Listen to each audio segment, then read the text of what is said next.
Látòrí ọba àtọ̀dẹ̀ adé làwọn ní ìyàn bùrù àfọ́jẹ́ aláàfin àlọ́ aṣojú bàbá ọjọ́. Aláàfin ilé àgbèsè aláàfin ọmọ tó bá ní ọ̀tá lọ́wọ́ là ọ̀tá wà lọ́wọ́ láàrin ìyàn bá láàrin ìyàn bá ní bàbá lọ́wọ́ ikú bàbá yẹn bá ní bàbá lọ́wọ́. Orúkọ olè àwọn balibali la fẹ́ owó ṣeré ṣètò fún ìfà yé dúró.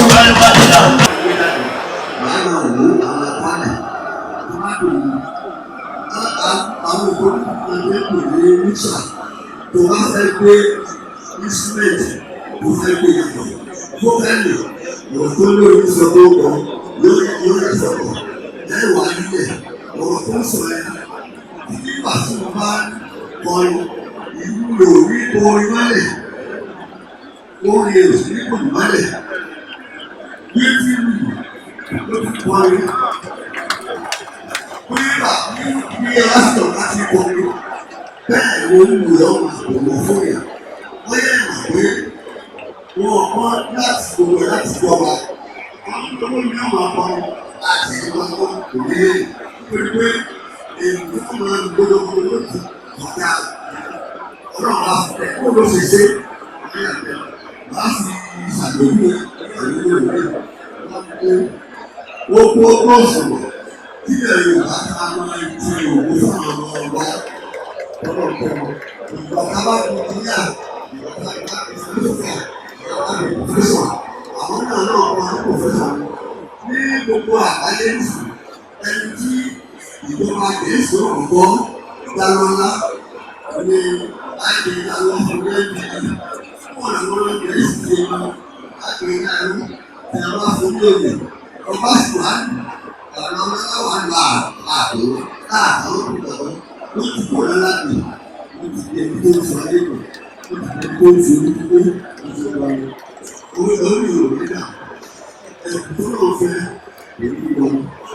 ìyàwó rẹ èyí wọn pẹ̀lú òwò ẹ̀rọ òkè ìyàwó rẹ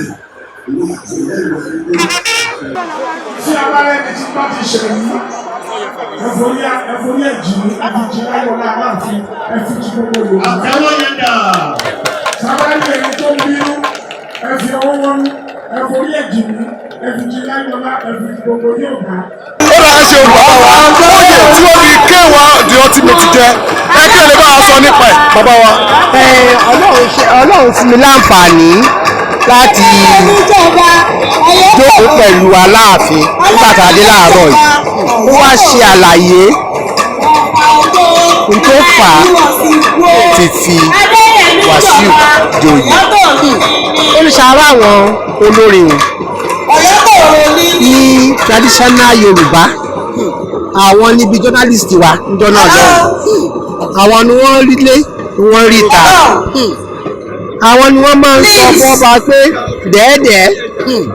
Gẹ́gẹ́ bí a ṣe mọ̀ kí a tó fìyàn jẹ oyè bó ṣe oyè tán fi dáhà lọ́lá ni bó ṣe oyè agboolé oyè inú ìlú ó máa jẹ́ ẹni tó ti ṣe àwọn nǹkan takuntakun àwọn nǹkan tó wò àwọn nǹkan tó yàtọ̀ sí nǹkan tí gbogbo èèyàn ń ṣe ó máa jẹ́ gbajúmọ̀ ó máa jẹ́ ẹni tó níwà tó dáa. So nígbà tí àwa wò tó yẹ pé àwa fi jẹ oyè tí ó ṣe pé nílùú kan gan ilẹ̀ gbogbo tí ń jẹ́jẹ́ ilẹ̀ Yorùbá bàbá wa tó sì fi jẹ́ náà bẹ́ẹ̀ a ṣe mọ̀ wọ́n sí a ti mọ̀ pé kì í ṣe pé ẹnikẹ́ni ni wọ́n kàn ń mú tó ó láti rí nǹkan tó dáa lára. tí ìran kan bá lọ ìran kan ń bọ̀ ìran tí Wàsíù tó ń ṣe lọ́rọ̀ orin fújì ẹ jẹ́ ká fi máyégún yẹn káyé túbọ̀ lè tún gún sí. K-Well the ultimate ọmọlúwàbí ni and ó jẹ́ ọmọ tiwa tó fi oyè dá lọ́lá it's going to elevate him ó máa tún jẹ́ kí ìgbéga tún dé fún because for you to be appointed Máyégún of Yorùbá land kó bá a jẹ́ ká yẹ tí ó máa gún ní ilẹ̀ Yorùbá ni where there are day schools they can call him kó bá a ṣe nú ẹ̀ kó má bàjẹ́ it's like májò bàjẹ́ the title Máyégún is like májò bàjẹ́. Ó fún ìkúnná àwọn lóye nǹkan ayẹ̀ sí i. Aláàfin ooo gbogbo yẹn ṣe ooo Máyégún jẹ́ ọmọ láyọ̀lá gbogbo yẹn ṣe púpọ̀ gbogbo yẹn ṣe púpọ̀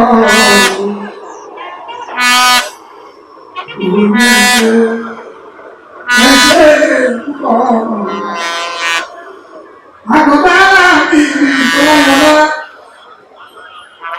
Nínú bàbá èyí mọ̀ kí ẹ o, báyọ̀ náà ní ìdí àláàfin. Ọmọ tó ti dùn ọ́ lépa o, àkọ́dá tó ń mú pẹ̀lú ọmọ yọ. Ọkọ ẹ máa mọ̀ tún bí, ọláyọ̀ náà ní ìdí òpẹ́. Àtọ̀dá ti yẹ àtọ̀.